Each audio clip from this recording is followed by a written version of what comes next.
Mga katutubong Aita na diehard supporters ni dating Pangulong Rodrigo Duterte bumaba pa mula sa kabundukan ng Zambales para lang makadalo sa rally ng PDP laban sa pangunguna ni Pastor Apollo C. Quiboloy. Si Franco Baranda sa report. Masayang uuwi ngayon ang mga dumalo sa kampanya ni senatorial candidate Pastor Apollo C. Quiboloy na isa sa mga kandidato ng PDP laban sapagkat nasagot ang katanungan ng lahat ng dumalo dito kung anong uri ng leader ang kanilang dapat iboto.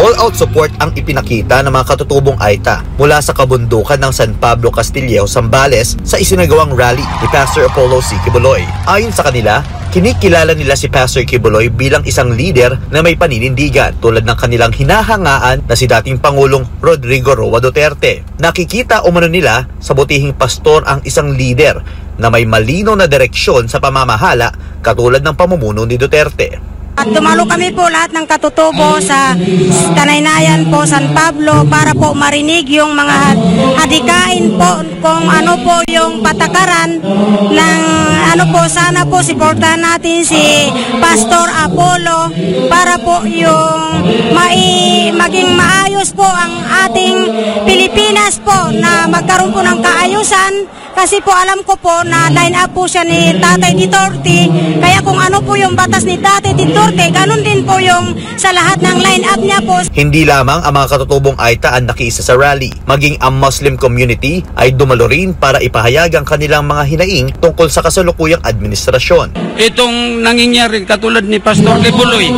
na hindi rin maganda ang pag-uuli sa kanya, pati si Pangulong Rodrigo Roa Duterte, dahil itong batas natin sa Mindanao ay parang hindi maganda. Kahit naisip ko, itong gobyerno natin sa Pilipinas ay hindi maganda ang kanyang pamamalakad.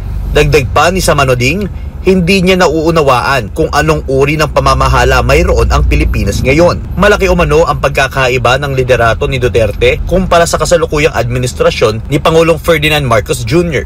Bukod kina Samuding at Chelsea, maraming iba pang Pilipino ang hindi na makapagtimpi sa kanilang mga hinaing laban sa gobyerno. Ginamit nila ang rally bilang pagkakataon para ipahayag ang kanilang saloobin. Samantala sa Zambales pa lamang ay libo-libo ang dumalo sa pagtitipon, kasabay ng isinagawang pagpupulong nang ayusin natin ang Pilipinas Nationwide Campaign Rally kung saan kasama ang mga kandidato ng PDP laban. Sa loob lamang ng isang araw, may kabuang 27 malawakang rally ang isinagawa sa Pilipinas. Isang record-breaking featuring para kay Pastor Apollo C. Quiboloy, ang kauna-unahang senatorial candidate na nakapagsagawa ng sabayang rally hindi lamang sa loob ng bansa kundi pati na rin sa labas. Para sa Diyos at Pilipinas kumahal, Franco Baranda, SMNI News.